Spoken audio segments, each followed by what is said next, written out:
A paz do Senhor Jesus Cristo, tudo bem com vocês? Que vocês tenham uma semana abençoada. Em nome do Senhor Jesus Cristo, amém?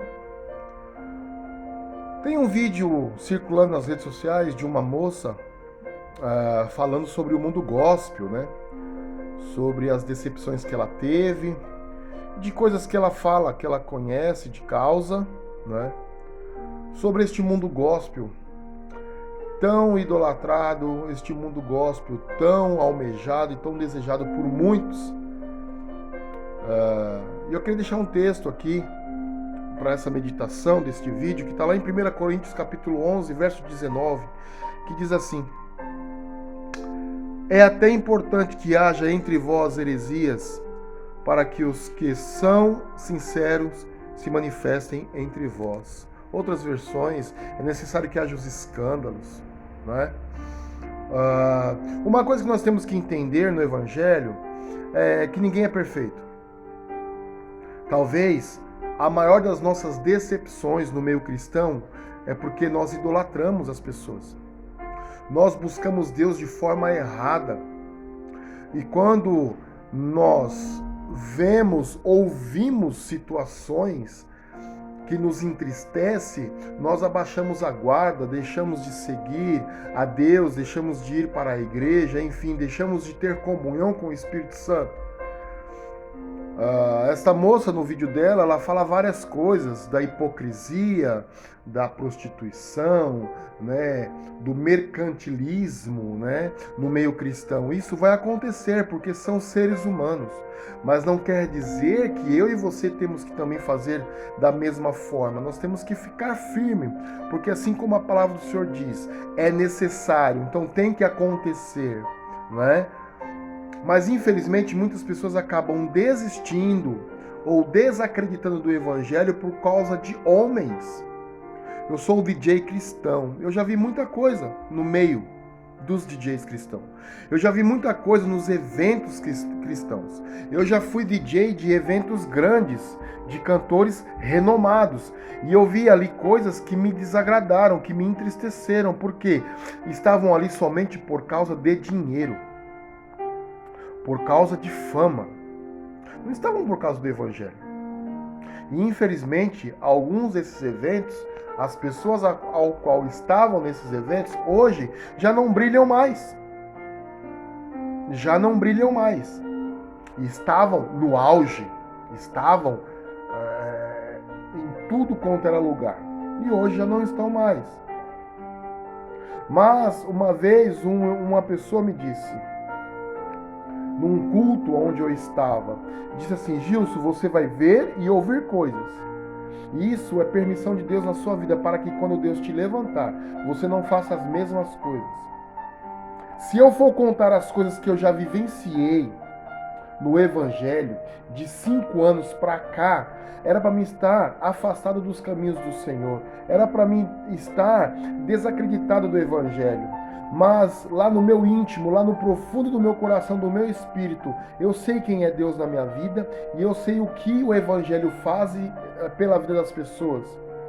Infelizmente, o Evangelho para muitos é somente um pedestal para a fama, para a arrogância, para a soberba, para diminuir as outras pessoas, para fazer as pessoas serem escravos delas. Para muitas pessoas esse é o Evangelho. Jesus disse: eu vim para servir, não para ser servido. Hoje muitos querem ser servidos. Hoje muitos abrem os seus ministérios, abrem as suas igrejas para receber dinheiro, para ganhar dinheiro dos fiéis. Usam os fiéis para enriquecerem. Hoje não precisa dizer, não preciso dar nomes aqui, mas é só você ver o cenário cristão hoje em dia. É só você analisar o cenário cristão. Aí muitos dizem que são perseguidos. Perseguição do quê? Perseguição do quê? Você não está sendo perseguido. Você só está colhendo aquilo que você plantou. Muitos aí dizem nas televisões, nos programas, nas redes sociais, que está sendo perseguido. O Brasil não tem perseguição evangélica, não. Está longe do Brasil viver a perseguição evangélica. Jesus diz em Mateus 5 que o mundo te odiará porque você crê nele.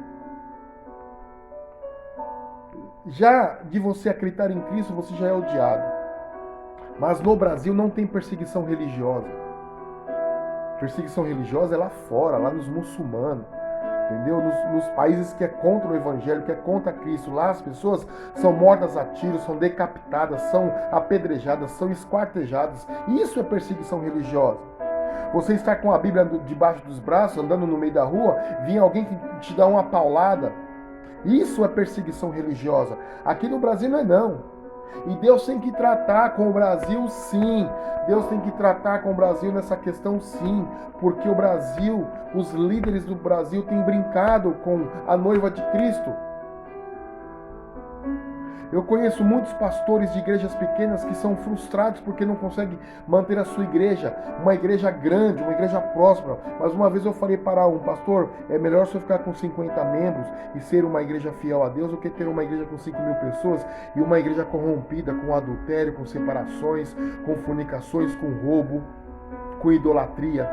Fique com as suas 50 ovelhas. Fique com as suas 50 ovelhas, porque Deus se agrada da sua obra. Do que tem muita gente aí que venera mais um prédio do que vidas, que venera mais fazendas, carros importados. Essa moça falou muitas verdades, mas nas verdades dela, ela só se esqueceu de uma coisa: Deus continua sendo Deus. A obra do Senhor não vai parar.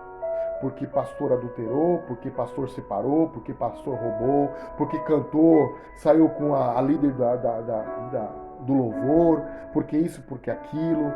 A obra de Deus não vai parar. A obra de Deus ela vai continuar para sempre, até a volta de Cristo Jesus, quando Ele vier e voltar e buscar a sua igreja. Por isso Mateus 24 diz que é necessário que muitas coisas aconteçam, mas isso não é o fim. Não é o fim. Vocês vão ver rumores de guerras, nações contra nações, pais contra filhos, filhos contra pais. Um monte de coisa vai acontecer, mas isso não é o fim. Mas o que eu quero que você entenda é uma coisa: fique firme nos caminhos do Senhor. Eu vejo uma frase muito grande aí no meio cristão: os desigrejados. Eu vejo muitos líderes falar de boca cheia: tem uma turminha de desigrejados. Mas eles não vão atrás desses desigrejados. Se é tão importante, vá atrás. Busque, senta para conversar. Porque se tem muita gente afastada do caminho do Senhor, vou corrigir, se tem muita gente que não vai mais para a igreja hoje, mas não deixou ao Senhor, porque de tanta coisa que tem visto dentro das igrejas. Isso não quer dizer que somos perfeitos, que eu sou perfeito, que fulano e ciclano é perfeito. Mas eu quero perguntar para você que está aí criticando as pessoas que não vão para a igreja, chamando-as de desigrejados. Você ficaria debaixo de uma autoridade que está adulterando? Você ficaria debaixo de uma autoridade que está roubando a igreja? Você ficaria debaixo de uma autoridade que está separando? Porque agora virou moda separar para ficar com outras pessoas? Porque não há mais compatibilidade, não há mais afinidade com essa pessoa. Você está tantos anos com a pessoa e de repente do nada, foi para isso que o Senhor chamou a igreja? Foi para isso? Por isso que Paulo fala em 1 Coríntios 5, vamos ler lá? Olha o que Paulo fala em 1 Coríntios capítulo 5, e é um texto que dificilmente a igreja prega, que dificilmente um pregador fala sobre isso. Olha o que Paulo fala em 1 Coríntios capítulo 5. Geralmente se ouve que há entre vós fornicação, e fornicação tal, que nem ainda entre os gentios, que nem ainda entre no mundo, como haver quem abuse da mulher do seu pai. Estais inchados, e nem ao menos vos entristecestes, por não ter sido dentre vós tirado quem cometeu tal ação. Eu, na verdade, ainda que ausente no corpo, mas presente no espírito, já determinei, como se estivesse presente, que o tal ato praticou. Em nome do Senhor Jesus Cristo, juntos, vós e eu no espírito, pelo poder de nosso Senhor Jesus Cristo seja entregue a Satanás para a destruição da carne, para que o espírito seja salvo no dia do Senhor Jesus Cristo. Olha o que Paulo fala, que ele fala isso aqui para a igreja de Coríntios, uma igreja fervorosa, uma igreja cheia dos dons de Deus, uma igreja do poder, do fogo e da glória. Havia isso? Imagina na sua igreja. E ele fala, vocês nem se entristecem. Vocês nem se entristecem. Uma vez eu fui fazer um evangelismo com um pastor amigo meu numa igreja, e foi bênção o culto, foi poderoso. Só que num compartilhar, foi nos dito uma situação que aconteceu na igreja, que o pastor da igreja largou a esposa com um jovem da igreja. Com isso veio a destruição daquele ministério. Os casais de irmãos da igreja começaram a ter relações uns com os outros. O adultério entrou. E tantas outras coisas que eu já vivenciei e já vi. Volto a dizer, o que essa moça disse é uma verdade. O que essa moça disse é de entristecer o coração, mas eu quero dizer mais uma vez, a obra de Deus pertence a Deus. E Ele não vai deixar de fazer a obra dele por causa dessas situações. Mas volto a dizer, a Bíblia diz, é necessário que haja os escândalos, porque para que os verdadeiros sejam manifestos. Ainda existem os pequeninos, ainda existem aqueles que realmente são tementes a Deus, ainda existem aqueles que realmente querem fazer a diferença. Por isso, não desista do chamado de Deus na sua vida. Ore, busque ao Senhor para que Deus te capacite, Deus te guarde, Deus te cubra com o sangue dele, para que você não seja tocado, para que você não seja destruído. Porque infelizmente ainda vai acontecer muitas coisas. Quantos eventos gigantescos nós tínhamos no nosso país que hoje já não existe mais? Por quê? Foi o diabo? Foi o diabo? Não foi o diabo, foi o próprio homem com a sua insensatez. Foi o próprio homem com a sua arrogância. Foi o próprio homem com a sua soberba, altivez, querer ser melhor que os outros. Pastores que ficam brigando no púlpito para quem prega mais, quem tem mais teologia que o outro, quem sabe mais de exegese. Mas o diabo também sabe todas essas coisas. O diabo sabe também de todas essas coisas. E muitas vezes o diabo faz isso com o homem. O homem acha que é Deus que está falando, mas é o diabo que está o destruindo.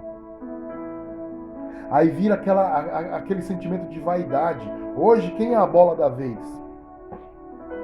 Quem é o ungido da vez nessa hora? Ah, mas você viu fulano? Não, ninguém mais viu falar de fulano. Ah, você viu ciclano? Ninguém mais... Não, agora a bola da vez é fulano de tal.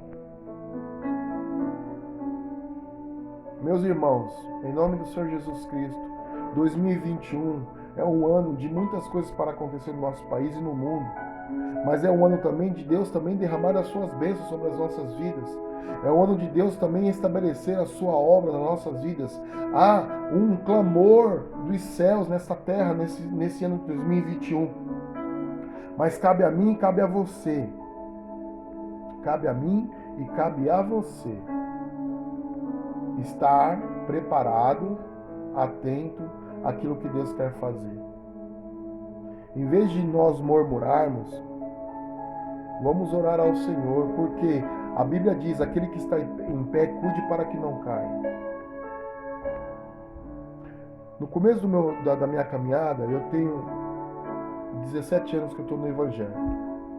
Estou aprendendo ainda, estou aprendendo, meus irmãos. Mas no começo eu via jovens nos montes que eu ia, eu via jovens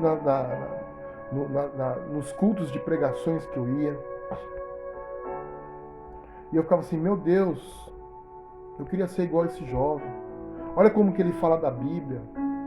Olha como que ele expressa a palavra do Senhor com tanta veracidade, com tanta ousadia. E eu ficava assim, Senhor, eu ficava maravilhado.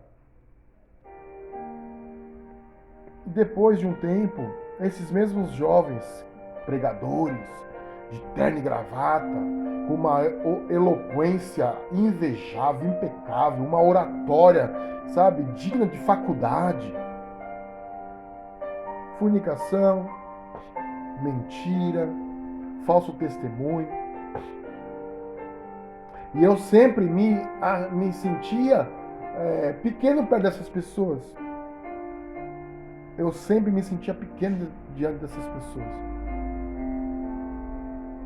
Foi quando eu fui nesse culto que essa pregadora disse para mim: você vai ver coisas e ouvir coisas, mas quando Deus te levantar, que você não faça as mesmas coisas. Então, meus irmãos, quero deixar essa palavra no teu coração. A obra pertence ao Senhor, a obra é dele. E ele sim está à procura de verdadeiros adoradores que o buscam em espírito e em verdade. Corações quebrantados, corações que reconhecem que são falhos, corações que reconhecem que precisam da graça e misericórdia de Deus. Porque existe um celeiro muito grande, existem vidas para ser ganhas, existem vidas para ser salvas, transformadas, libertas. E ele conta com a tua vida. Basta você crer e acreditar. E reconhecer que sem ele você não é nada. Porque a glória é dele, pertence a ele. Então eu queria que vocês fiquem com essa palavra no teu coração, em nome do Senhor Jesus Cristo. Você que não conhece o Evangelho, você que não é cristão, saiba de uma coisa. A Bíblia diz que todos pecaram e destituídos estão da glória de Deus. Todos pecaram. Todos pecaram. Não há justo sequer nessa terra que possa bater no peito e falar: eu sou justo. Não tem nenhum. Não tem apóstolo, não tem pastor, não tem bispo, não tem evangelista, não tem presbítero, não tem ninguém. Mas saiba de uma coisa: Deus não resiste a um coração quebrantado e contrito. Porque Deus resiste ao soberbo, mas Ele dá graça ao humilde. Seja humilde na presença de Deus. Reconheça as suas falhas. Reconheça a sua pequenez. Reconheça o seu medo. Porque Deus vai te levantar para ser voz profética nesta nação, em nome do Senhor Jesus Cristo. Um grande abraço, Deus abençoe e uma ótima semana a todos vocês.